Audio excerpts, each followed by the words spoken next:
This is Leslie Wyatt with SoftPro. Welcome to Save USD. Clearly, I was having some technical issues. I hopefully am back now, and we have it recording. This is episode 38. Why now is the best time to market your title company?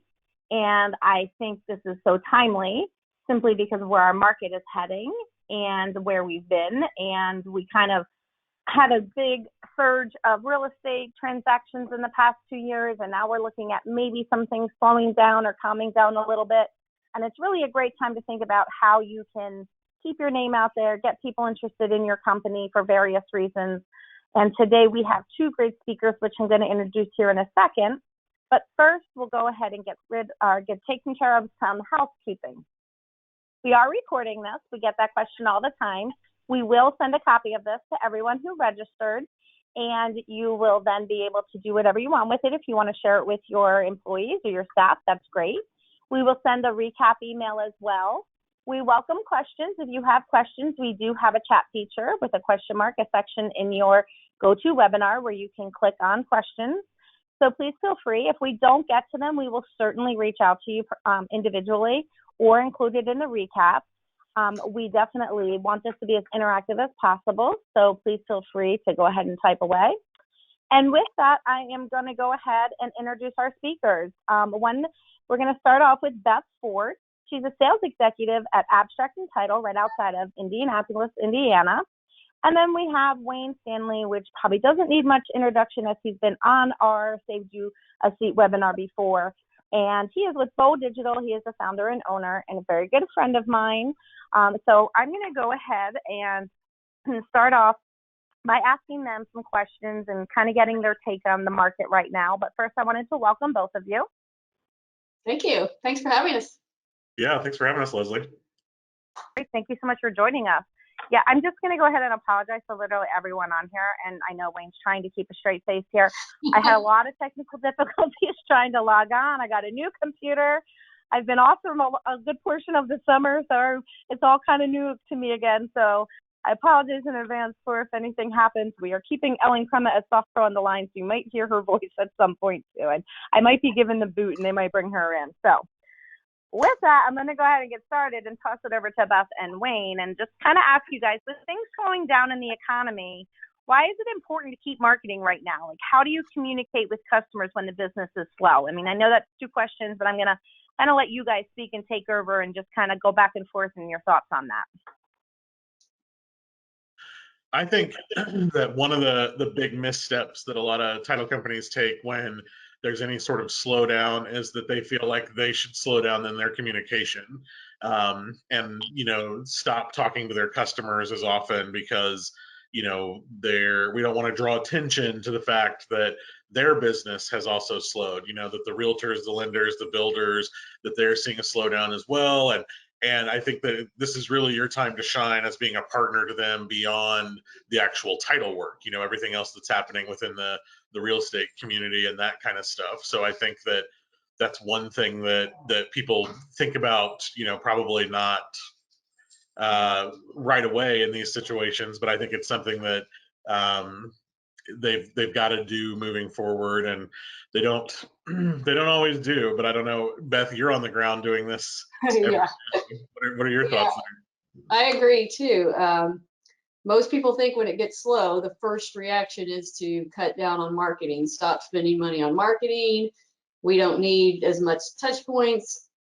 I think I agree with you. It's opposite. You need to touch them as much as you can, be in their face, let them know that when the market shifts, and if we've been in this business long enough, we know it eventually will shift, and we want to be on top of mind when they come back to the market. And if they are slow, we don't want to remind them of that, but we want to let them know we're a solid company. We're here. We're not going anywhere. Their needs are still going to be met as soon as they, their business takes an uptake. And I just think it's a mistake to reduce spending dollars on marketing because there's so many other areas you can cut expenses, coffee cups and different things, but being in front in public with your customers and marketing to them, I think is a top priority. Yeah, Wayne, you just brought up a good point. You said, people kind of kind of withhold it, thinking we're drawing attention to a slow market and we don't want to make, draw attention to that, our realtors or lenders or building partners are slow. But, I think if you market correctly and you go after it, I think you can kind of spin that into, we're looking out for you. We know we're going into a slower market. We're not drawing attention to the fact you have less business. We're trying to keep your business at a steady pace. Like, what are your thoughts on that and how people can kind of go about that? I always say, in these situations, especially right now, we're back to the basics. Reminding folks about all the different things that you can help them with, I think, is number one. So, if you are primarily a residential shop, if there's other things that you have a little bit of experience in, maybe you dabble in commercial, you should be letting your customers know that that's something you can do. Whether it's 1031 exchanges, right-of-ways, government contracts, whatever it may be, those extra things as far as your services go, that's a really big piece. And then I think being that thought leader is another one, and we talk about that a lot in the industry, where you can be a thought leader without having to be an expert in it. And so you can put out great information and say, hey, while business is a little more slow, here are 3 apps that might make your business more efficient, might make your real estate shop more efficient for you. You as the title company, you don't have to be using those 3 apps. You don't have to say, yeah, look, here's how it works exactly on my phone, but you can introduce those ideas to them. And then that makes, folks like Beth in a sales role, that makes their job even easier, because it's creating a deeper relationship rather than the constant sell. Here's our product, here's our service. It's a deeper relationship. I don't know if you agree, Beth, or not. I totally agree. And just like you said, highlight the services that you have, but also some of the services or specialties that you are a part of and our customers may not know. And it's just a good reminder to, add that to the mix. I would like to reiterate the comment of, being a thought leader doesn't mean you need to be an expert. It just literally means that you know how to think out of the box and you've got information to share with people. And getting that conversation started is probably your biggest hurdle in most people. They don't really know the best way to communicate. And I think you guys could offer a lot of insight on that. So, what are some stories or ways that you guys have seen that really worked and would work in the upcoming economy and housing market that really helped you communicate best with customers? So I have some good stories on this one. Right when the pandemic hit, right at the beginning of COVID, obviously we weren't able to make typical sales calls to real estate offices. So we had to find a way to make those face-to-face communications. And of course, with the COVID protocols, we had to update on, remote notary options, the state of the office, are we having mobile closings? We had a lot of information to get out to our customers, and we had to find a way to get it out quickly. So we did weekly videos that updated our customers, and we sent those out on social media. We sent those out through our email distribution list, and it was really cool because it was a great way to be in their face while our customers were at home, but they were still getting all the information. And we got a lot of good feedback from even people who weren't our customers saying, you guys stepped up and let us know what was going on when we were at home, isolated and didn't have a clue. So that was kind of the sales side of it. But on the marketing side, we decided to do something just fun for our clients. And we took about 3 days and went to 60 of our customers' homes.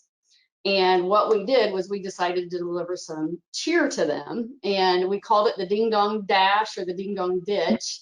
And what we did, we just went to our local grocery store, bought some really inexpensive flowers, just a little potted plant, a box of candy, and a smiley face balloon. And so we went to 60 homes and knocked on their doors, rang their doorbell, and just ran our butts off to our cars, just laughing. And then we would put on social media, hey, we're visiting so-and-so today on our Ding Dong Ditch. Have a great day. We're bringing you some sunshine. So what ended up happening was we got so much feedback on social media people were posting us running up to their house on their surveillance videos and say, oh, I got a visit from Abstract and Title today.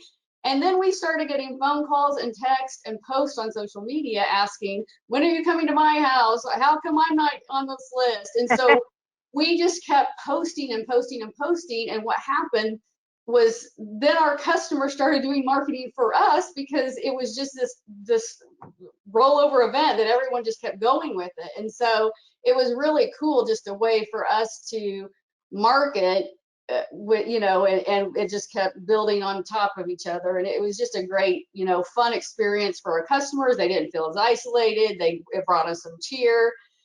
So that was something that was really successful for us. And then also this summer we just did ice cream day at Abstract and Title. So we posted, Wayne, of course, we're one of his customers. They posted 3 or 4 upcoming social media posts about an ice cream day we were having at our office. And so we have multiple offices. So we had ice cream, a variety of ice cream at every one of our offices, and got a lot of feedback. You know, our realtors, our lenders could have ice cream at their closing. We had people that weren't having a closing that just came to, you know, partake in the fun. And then, you know, also our buyers and sellers, our consumers, they were at closing, they had children at their closing, and they got to have some ice cream, just a fun treat to thank them for their business. So it, you know, we, in the real estate business, you know, we get referrals from real estate agents, which are our customers, and we love that. But we also, you know, look after our consumers and want to, you know, thank them along the way as well. So it was a really good fun experience. Just, you know, something creative, different that we don't do every day, but, you know, once a summer, it's just something new. And I think that's a good message, because we had that breather sort of at the very start of the pandemic, like you said, breather / scary moment of no one really knew what was going to happen when we were locked down. And then basically for 2.5 years, we didn't have time for that, right? Like we were slammed. And so now people have time for that kind of effort again, that kind of thinking. And I think that a lot of folks, you know, I talk a lot about in the industry that we do too much to wait for the favor. There are lots of title companies that are consistently, you know, they'll do this, they'll do things like Beth's ice cream day, or they'll do a ding dong ditch, hoping that, you know, one day this one realtor that has a good book of business, she's going to have an emergency and she's going to come to us and say, hey, you guys do this, right? You guys can handle this type of deal. Can you do it for me? And we need to close in 48 hours. And you'll run around with your hair on fire and you'll make it happen, because if you do this one deal, you're probably going to get more business in the future. And that hardly ever happens. We hardly ever actually get more business. And we're constantly waiting for that favor. And I think now's the time where you can really take a step back and look at, you know, you've always got customers that are going to give you business, even if they have the worst closing experience of their life. If they have business to give, they're going to come back to you next month. And that's great. But I think now you can take a step back to think about activities and marketing events, you know, whether that's the actual activities that Beth's talking about, doing more marketing content via social media, marketing emails or videos, but to really look at, you know, if you're, who are the customers that if you could get 10% more business from them, that would be a huge win for you. You should have that list and you should know who those folks are. The same sort of thing, you know, if there are customers that you've tried to go after for a long time that would be new business, you don't get anything from them right now. And if you got one order from them, that would feel like a win for you. That would open the door to a new and better relationship. You should have that list and be thinking about it, because I think that's the other danger in this is people go from nothing to everything. So what we were talking about at the beginning is people will dial back their marketing, but then they do this sort of buckshot approach where like, we're going to throw everything out there all at once. And I think you'll see much more success if you try to thread that needle really specifically rather than trying to be everything to everyone. Yeah, I agree. I have a comment on that too. And when you mentioned thought leadership, Wayne, I will say we got a lot of customers or realtors reach out to us who weren't our normal customers during when we made those videos and said, here's what's going on with COVID, here's the protocols, here's the government closures, here's what you need to know about remote notary and Ron and what's coming in the future and licensing and all that. We got agents reach out to us saying, we appreciate your leadership because you're informing us. And then the marketing tied in with that because we weren't a no name because you do a great job of marketing us on a daily basis, on a monthly basis.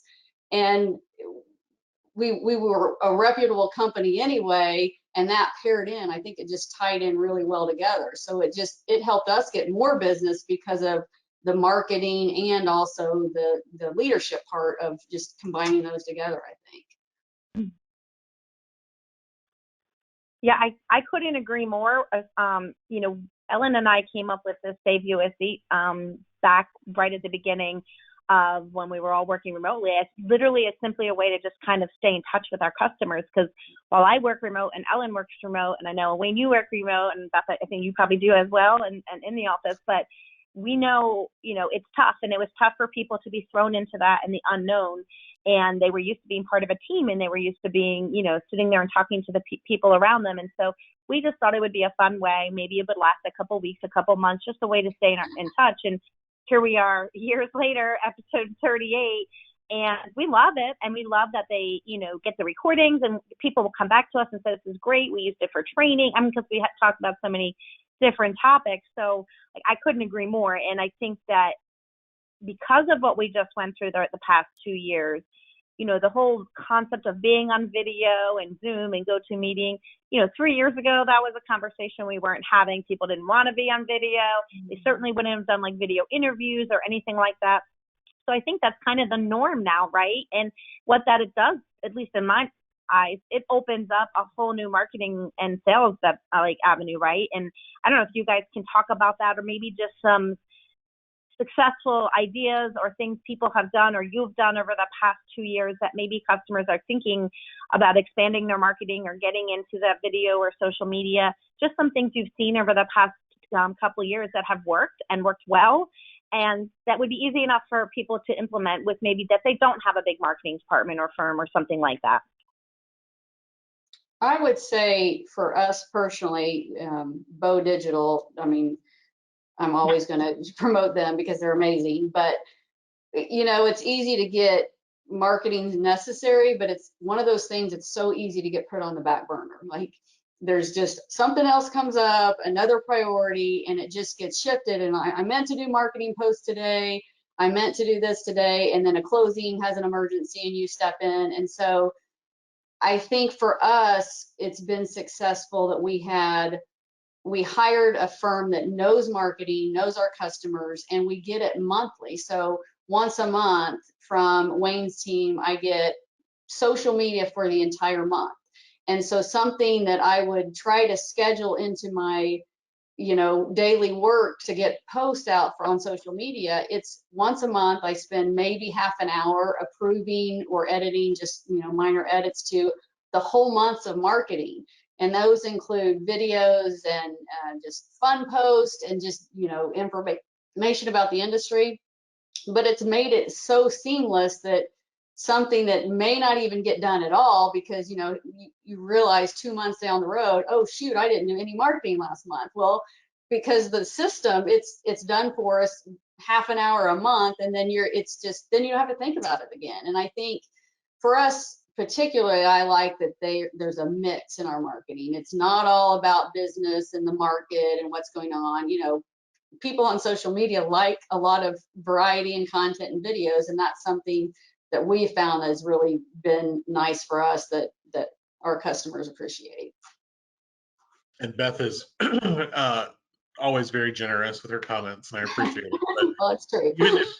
Even if someone's not using, an outside firm, I talk a lot about, right now is a good time. And I get, budgets are tight and people are making considerations. And so even though we're saying, don't back down on your marketing, reevaluate, what people on your team are doing. There's so much talent internally that you don't even realize, because especially in title, we hire people for very specific roles and don't always know that they have a whole world of experience before they came to you. And I know a lot of our folks have been in our companies for decades at this point, but a lot of you have hired a lot of new folks over the last couple of years that weren't in this world before, and you've spent a lot of time training and everything, but ask them if anybody has any skill sets that you could use in your marketing. You might be surprised to find out that, you know, your title processor is the one that does all the video work for their church every weekend, or that somebody is the one that's writing the pamphlets for the local theater or the local museum and that sort of thing. Like, there might be skills there that already exist that you can use, and it doesn't take tons of time. You know, you don't have to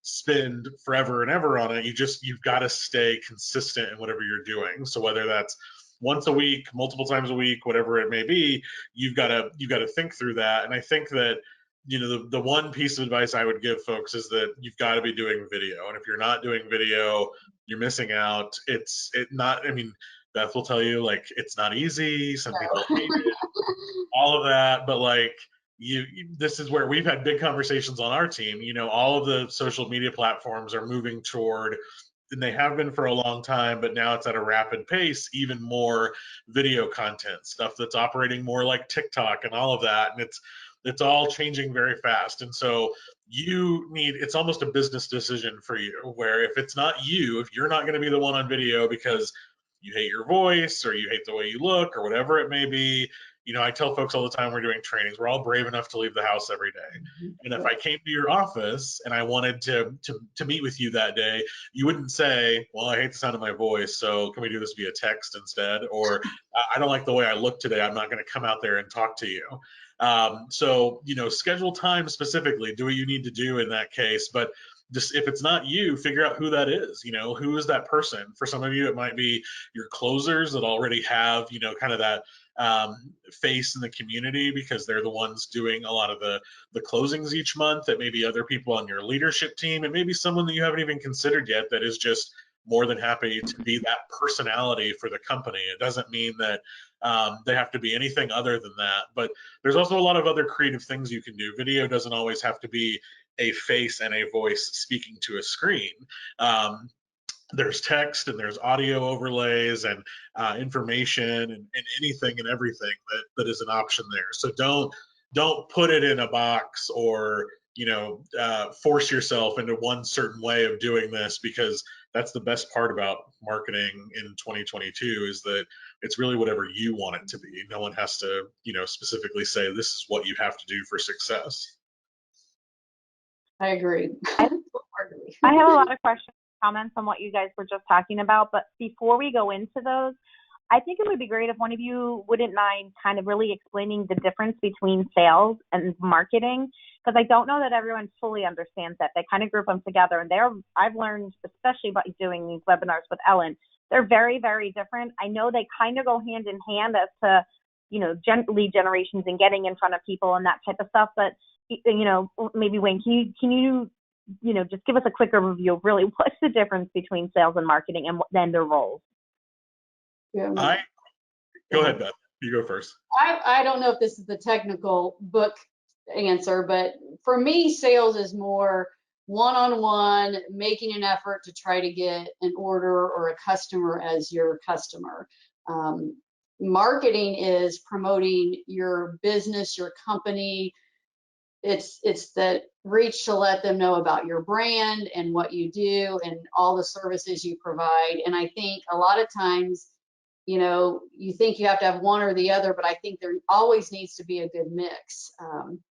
Like, you know, even sales calls with a real estate customer doesn't always have to be, I go and try to set up a meeting and go, you know, sell my company to them. It can be a friendship. It can be, hey, let's go do something fun.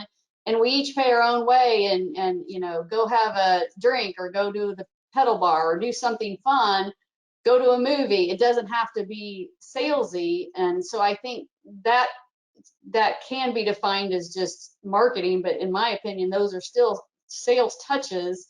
But marketing is always out there in their face, letting them know, hey, we're a reputable company, we're here to service you, here's what we offer, and just kind of highlights all that you do as part of your business. Wayne, what do you think about that? I would agree. I think at some point I was on some webinar with Cindy McGovern talking about sales versus marketing stuff last year, and it finally kind of hit me when we were talking about it, where I've started to describe it as, marketing is the online dating. It's where you decide to swipe right or left on somebody, on a company, a business, a product or service. And sales is the relationship. Sales is you've committed to meeting face to face. And so I will say, I think a lot of people in the industry have a marketing title and they are 100% a salesperson, and vice versa. There are sales folks that are tasked with creating marketing materials and trying to be the consistent message for the company and those sorts of things. And I think that, again, this is a good time to take a look at that stuff to say, if what we want is marketing, we should build a role around somebody that is marketing on behalf of our company or brand, like Beth said. If we are looking for a salesperson, or if we're looking for sales, new business development, and all of that, to really define that role so that it's easier to wrap your head around, not even for that person in the role, but for the company. What's the expectation for these folks? And I want to add one more thing that Beth just said too, about going and having those different types of things to do with your clients. The sales doesn't always have to be the sit down meeting. Let me show you our one pager on all our different services, or look at our new technology or our new net sheet calculator, or whatever it may be. Because right now, and even in the last 2.5 years, if you're a salesperson or a marketer acting as a salesperson, whatever it may be, if you are That's me, I think.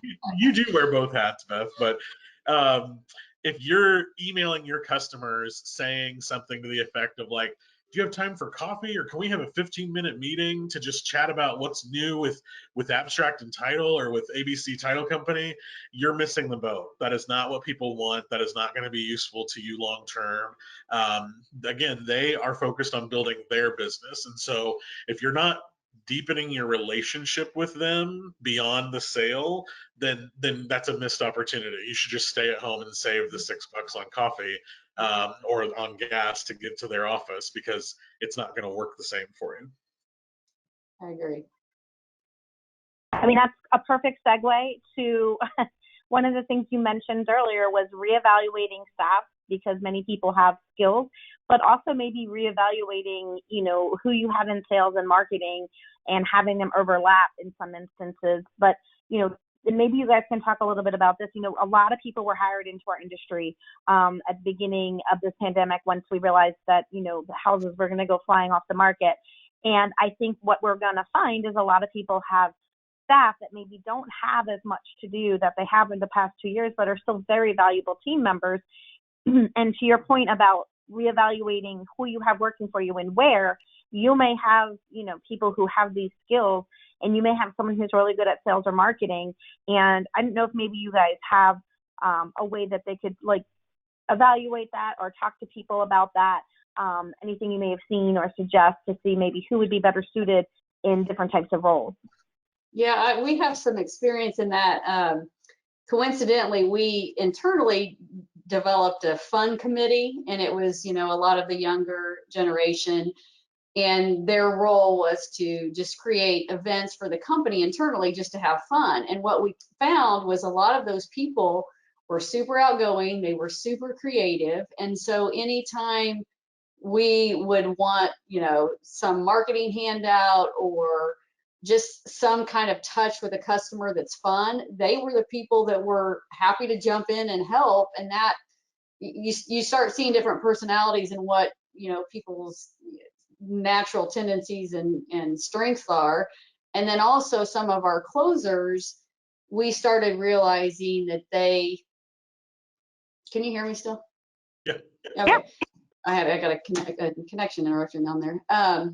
We started realizing some of our closers were really good at more of the sales role and touching base with our clients. And, when you have a big customer base, all our customers want to feel important, and the more people you can have letting them know they're important. So we just started having our closers reach out to their good customers on a, monthly basis, just to touch base, have coffee, whatever, because if we are a little bit slower, that's the time that they can do that and show that, yes, we care about you, we care about your business, you're important to us. And that's kind of how we've went about it. And it's worked well so far. Yeah, I think Leslie, you asked about like how to do it or how to approach those conversations, and I think a lot it still blows my mind all these years into this for me that some people just don't talk internally. That's weirdly our marketing email today is about internal communication, but you have to ask, you have to have the conversations. To me, this isn't something that's like an HR survey. It's not a MailChimp or a Survey Monkey kind of thing that goes out. You've got to really be purposeful in what you're doing. And so whether you're redefining roles with existing staff or you're trying to find hidden talents within your current team, like you were saying, Leslie, with people that maybe don't have as much to do right now, to say, like, hey, if there was something that if you had a pet project around here, what would that be? Or, from your perspective, if there was one thing we could do to better serve our customers, what would it be? Whatever their answer is, probably affects their day-to-day or they're passionate about. And if you're lucky, it's both. And so that might be the person that you can tap to say, this is your thing. This is what we want you to work on. This is something that maybe you wanted to work on for years, even before the pandemic, and just haven't had time to. And so the best advice I can give is you have to be really purposeful in those conversations and actually talk to your team. Yes. Yeah, those are great. And I think in doing that, going back to what you were talking about earlier, Wayne, about finding out who has those hidden skills, or like you said, maybe involved in their community theater or has dabbled in video. I think by what Beth had mentioned and you had just mentioned, by having those conversations, not only will you find who's best suited for those roles, but you might find some hidden talents that you didn't know that you could tap into as well. Exactly. Yeah, so let's talk video. I mean, we have to, right? Everyone's still afraid of it. People are getting there. But, a lot of times people ask, I don't even know where to start. I don't even know how to go about it. Do I just use my phone? Do I use an app? What do I do with it? So I just thought maybe you guys could talk about, how people could start using it, whether it's posting social medias and where you see maybe customers have had the most success. And, I'll just add my 2 cents. I didn't love being on video, which is crazy because I do tons of public speaking, to Wayne's point of your voice is your voice in public or on video. But I'm over that now. And I also, when people send me a really long email, even just trying to get me information, in my head, I'm always like, I wish they would have just sent me a video. And so I feel like we're getting there in our industry. But I'm wondering if you can give some advice and tidbits of how people can start with video and where they can best use their videos and where they should be posting them or how they should be using them. We get feedback from people all the time, and they're like, I can't believe you took the time to send me a video. And for me, my video responses are way faster than email responses. Like you said, Leslie, it's going to be, people agonize over the words, whether it's old school, you're actually writing something down, or you can see that cursor blinking and you're trying to figure out what to say. Or the famous like we're going to change the word happy to glad, things that don't actually matter, and we agonize over it. And it's like, is that going to change the way somebody reacts to this communication? Probably not. So I actually think it's faster. I try to do all of my videos of that kind at the very beginning of the day. It's when I personally feel the freshest. It's when my brain is like, not in total fog by the middle of the afternoon and that sort of thing. And I try to do all of them at that point. And then, we use it for a lot of explainers too. So for someone, if that there's something, if you have one of those older websites and one of the biggest things that your front office staff get asked is to find that hidden PDF that is broken or hard to get to or whatever, to do a quick explainer video of, hey, here's how you can find this faster. And that's one of the things that I would say as far as content getting started.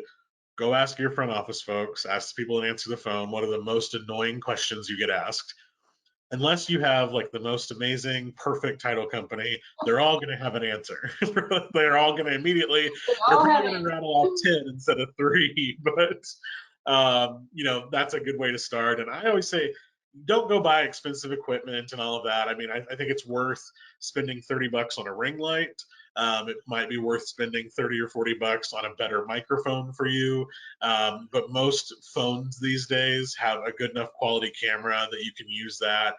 Even a lot of your laptops these days may have a good enough camera to use to start doing video. People don't want, they want information and they want consistency. They don't care about production quality and all of that. People agonize over the perfectionism with it too. So it's not changing happy to glad on video, but instead it's, oh, I flubbed one word. And to your point, Leslie, you know, if I flub one word on stage when I'm speaking to folks in person, I'm not going to get off and say, okay, let's start this over. You know, that's not going to be what happens. So don't do that to yourself. Don't you put all that pressure on yourself. That's all you. That is not how it is in the actual real world. Your customers will not, you're not going to lose business because you flub one word in the middle of a video. You're going to, in the end, be even more relatable as another human by sharing real content with them and real things that are going to help their business, and to show that, you know, some days you're just as crazed as they are. Yeah, I Yeah, agree Beth, with that, Wayne. sorry, go ahead. Yeah, I would just add to that. I know when you first start doing the videos, you know, you're concerned about how does it look, how does it sound, you know, it needs to be professional. And a lot of the short videos that are just social media posts, they need to be relatable and fun, and just you just have to get over that intimidation and just do it. And then once you start doing them, it just becomes, you know, more second nature. And yes, if it's a professional video that you have a company highlight that needs to be professional, and you spend more time and, you know, make sure the words are perfect. But for the most part, the video on social media, it just needs to be fun and light and quick. And, you know, video messages by email, people like getting those. They just, you know, I know when I get them from Wayne, it's much easier to watch a video than read an email a lot of times, because we get so many emails every day. Right. Yeah, no, I agree. And Beth, you said something earlier that I just kind of jotted down that I wanted to reiterate again is, you know, it doesn't have to be serious. It doesn't need to be, you know, about your company. Your video doesn't necessarily need to be about your brand. It doesn't need to be about your services. You could literally have a fun title tip of the day, or, hey, did you see this crazy transaction? It doesn't even have to be about real estate. I mean, you know, when we first started these Save Your Seats, we used to do these recipes, and people loved them, and it could be anything. And to your point, what you just said, Beth, is sometimes it's just nice to see someone's face and you can listen to them while you're doing something. So it doesn't have to be so serious, like you just said, Wayne and Beth. It can be anything. It can be real estate related. It could be tip of the week. It could be our craziest story this month, or like you said, it could be an answer or most frequently asked questions. But it could also be something completely off topic. Then I feel like it kind of personalizes you, especially in relationships that you have built and are trying to keep, obviously remotely or even just in general. I think it allows people to feel like a more personal connection to you versus just a very like straightforward email that I'm probably not going to read. So yeah, and I mean, right, I know. And then also to Wayne's point, I mean, I do a lot of public speaking, and lucky Wayne, I do a lot of public speaking with him, and I make errors all the time. I mean, you all were on the beginning of this recording, right? I mean, you saw that it did not go as planned. That's fine. You just go with it, because every day in your life doesn't go as planned in your work, and it kind of makes you more human to people. I mean, you know, Wayne and I have taught many classes on kind of how to present and how to public speak, and people love to hear how you've had stuff happen to you, because it makes them feel more comfortable. So I feel like with videos, you come across in the manner that you want, not what people are reading in an email or a text. I agree. Yeah, so I was, you know, just a couple other things. I of course been jotting notes because I'm fascinated with sales and marketing, because I don't do it. But one thing that I have learned, and I think that Wayne, you do a great job relaying this to people, and I've seen some companies and they stand out because of this, but a lot of it comes down to consistency, right? And you can't just throw something up, or you can't do title tip of the week and then not do it for 4 weeks and then come back and say, oh, here's our title tip of the week. So I was just wondering what if you could kind of explain why consistency in marketing is really key to the process, and how people can go about it, and maybe, you know, explain how you can kind of use some software apps to go ahead and schedule stuff and stuff like that. But just, just tips on how to stay consistent and why it's so important. Yeah. The consistency is important because you're building a muscle of them getting used to thinking about you, talking about you, hearing from you, and wanting that information. Because you're not going to hit the nail on the head each time. It's not going to be everything that you send. Each topic's not going to be useful each time to that partner. Whether it's one time you might be talking about Ron, and then the next one you're talking about 1031 exchanges and all of that. And there are ways to really segment, but when you're just starting, you're trying to get them used to, they've got good information. And I want to see what's in there today because last week's wasn't for me, but the week before was.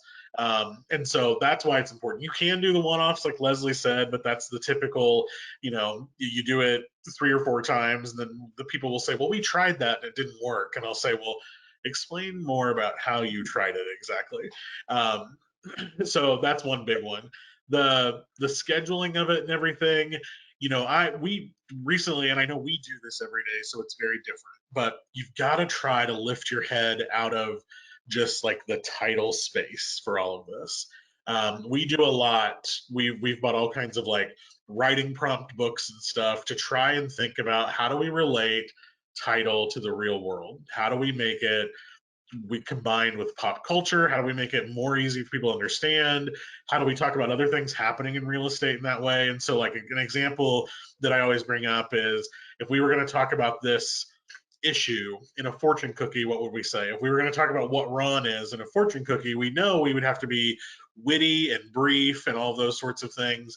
If we were going to explain agricultural property and everything that goes into one of those types of deals, or gas and mineral rights or something, or fracking or who knows what, to a pirate, we're going to use phrases like swashbuckling and walking the plank and parrots and things that as an industry we wouldn't normally be as creative in trying to think through and talk about with our customers. And so we have to lift our heads out of that a little bit. And so when you're spending that time, if you spend 15 minutes a week to just brainstorm some content, like I said, talking to front office folks about what are people asking questions about, what's the most annoying thing you get asked. A lot of what we do too is we want more people to love what your existing customers love. So if your customers love your closers, figure out new ways to highlight those folks. If they love your brand spanking new office and how beautiful your closing rooms are, figure out how to highlight that. If they love your speed and your accuracy, figure out how to highlight that. And then there are all kinds of tools you can use. I mean, the one that we use for a lot of our video stuff is called BombBomb. There's another group called Hippo that we really like that is very similar, that allows you to do embedded video into your email. A lot of what we do for our videos though, and I tell folks all the time, Canva is a great tool for you to use that has a good editor tool in it. So you could even open up a Zoom and record yourself talking on it, record a couple of people doing an interview, and it'll allow you to download that MP4 file, and you can upload it to sites like Canva or to YouTube. YouTube has an editor built into it as well, where you can put your logo at the front of it, and you can put your logo and your URL at the end and add some music and that sort of thing. And if anybody wants, to kind of walk through that, I'm always happy to schedule time to show that stuff to folks. But those are tools that make it really easy. And then as far as scheduling it, if it's social media, Hootsuite is a really great option for you for scheduling things. They have free accounts for just starting out that allow you to schedule your posts. And then if you're using an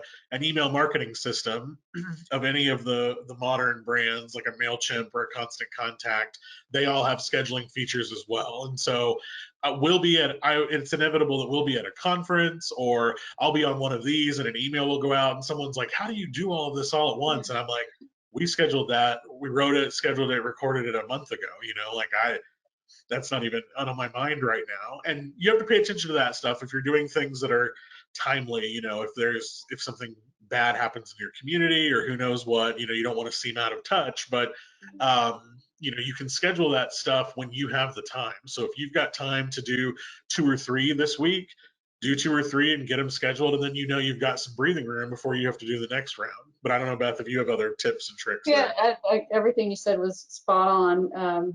I would say for us, we've just in the past struggled with consistency and just blocking out time, and that would be my suggestion, is just block out time just as if it was a client appointment, to where, the first Monday of every month, this is my slot of time to work on social media posts, get those scheduled and get them out, because if you don't, they're not going to happen. Something always comes up in title. And I do like your comment about the little creative ways to just get information about, our business a lot of times is very technical and has these legal terms, and we have to be detailed, we have to be technical, but to look at the marketing side of that, people are real and they like fun, and they also, especially our clients, they're not the same mindset all the time as every in the weeds. They like to have creativity and in touch with relationships and people. So just keeping those things in mind is, I think, a good idea, just as you build in your marketing together. Yeah, and I will reiterate Canva and its ease of use. I can use it, so right there to tell you that you're good to go. I am not in sales or marketing, and Wayne turned me on to Canva, and I absolutely love it. And it doesn't need to be just for sales and marketing. You can do it for internal stuff and anything you need within your office. But you also said something else, Wayne, that I think is so important, and I think gets lost on a lot of marketing. And I mean, I don't know how much more you can talk about it, but I'd be interested to get both your take and maybe the best way you've thought about it. But, outside of our little walls, nobody knows what we do. Literally nobody knows what we do. They have no idea what title insurance is. All they know is that they show up at an office, they find 8,000 documents, and they pay a lot of money. And then that's how they view our industry. I mean, even my own kids don't really understand what I do. And so it's very important when you are putting information or material out there that you are really thinking about the consumer or who your target audience is, and you're talking to them in a language that they're going to understand. So I know, Wayne, we've talked about this a million times in a million presentations, but I do think it's important. I mean, I've gotten stuff from customers or people in our industry that is so title driven and so industry driven that even I sometimes have to go back and reread some of the legalities or legal terms that they've put in there. So I think it's really important for people who don't have a huge marketing department and maybe want to start getting out there and putting posts out there and stuff like that.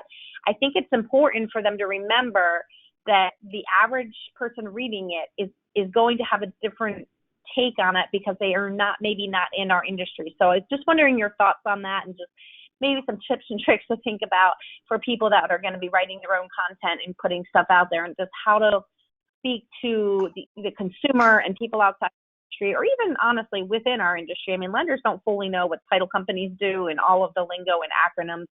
Please stay away from acronyms. I promise you no one knows what they are out of ours. But I don't know, Wayne, maybe you could kick that off and what your thoughts are on that.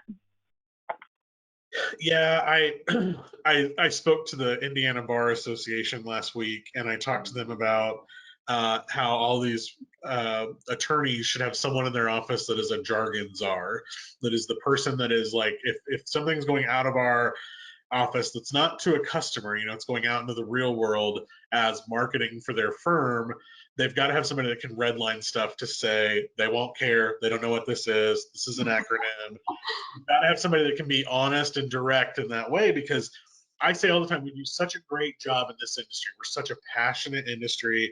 We've got people that have been doing this forever and ever and ever, and we do a great job of making sure that we're on webinars like this. They go to user groups from folks like SoftPro. They are doing all kinds of training with their state association and their underwriters. And then when it comes to all of this external stuff, sometimes we don't know how to talk to people. We're like the nerds at the dance, we don't know how to talk to people about anything else. And think about it, when you're putting together your own stuff, think about it if you were to receive it from another industry. Like if the tables were turned and the lender had to come to you for business, but they were giving you all kinds of information on stuff that you don't actually care about, the regulations they're going through and the technologies they're adopting and all of that. At the end of the day, you don't care because that doesn't affect your day-to-day. And that's a hard pill for some people to swallow because, we're doing all of this, everyone should care, yada, yada, yada. And that's true. But, I talk about it all the time for my dad, his company, they test circuit boards for corrosion, which is like the most nerdy. He's a chemist, and it's like the most ridiculous thing, but it's really important from folks like British Airways to Apple and others to know, like, if I keep my phone near the pool, how long until the circuit board corrodes and I'm going to have problems? Like, that's the kind of stuff that they do. I get that. It's taken me about 25 years to understand what they really do. But if they gave me, like what some do in this industry, if they gave me a brochure that explained all of that across 6 panels, no thank you. If they gave me a 1-pager and 9-point font filled with bald eagles and American flags, no thank you. Like, I don't want it. And so you have to think about that stuff, and you have to come at it from their point of view. Marketing for a long time, especially in this industry, was a megaphone for your company, and it still is. It's still definitely a megaphone for what you're doing, but it's not a vanity project. It can't be. We had another partner here in Indiana that they always led with that they've been in business for 100 years. And I said, there's lots of other stuff in your life that's indisposable that has been around for less than a decade, like Amazon Prime, and we use all these all the time. But even if it's not those, maybe it's just, DoorDash for you over the last couple of years, or who knows what. That longevity is important, and it means a lot in your local communities for sure. But is that what you should always lead with, especially as you're approaching new customers that have different values and have different things that they may want from you in the future? That's really hard to grasp. And I know we talk about that a lot, Beth, so I don't know if you've thought there too. Yeah. Yeah, so to your point, so our logo used to be serving over 100 years, serving our community over 100 years. We changed our logo to all people always, to just, modernize our brand, and just, we're diversity, and, we all inclusive and all that. But all good points, Wayne. I'll just let you roll with that, because you know what you're doing. Wayne, the example I always think of is kind of one that we've used is when you are giving a presentation and you pull up your PowerPoint and you've got every little thing you're going to talk about is up there. You got a million bullet points. If I'm sitting in the audience, I've lost interest. Why do I need to read all that if you're going to stand there and talk about it? So having that jargon czar, like you just mentioned, is such a great way to explain it. It doesn't need to be long. People like to sound real formal and educated. Honestly, like, it's repetitive. It's old. I don't want to read it. And so I think that's really good advice, as having somebody kind of go through. And, if you're new to this, or I feel like, and you guys can interject, if you're a smaller company and, you could have a spouse or somebody at home, or even read something and be like, do you understand this? And they might tell you, yeah, this is too much, or this is great, I get it now, whatever. So don't just think that you have to come up with it all on your own. You have resources and people at your office and people outside of your office that you can kind of test your message on.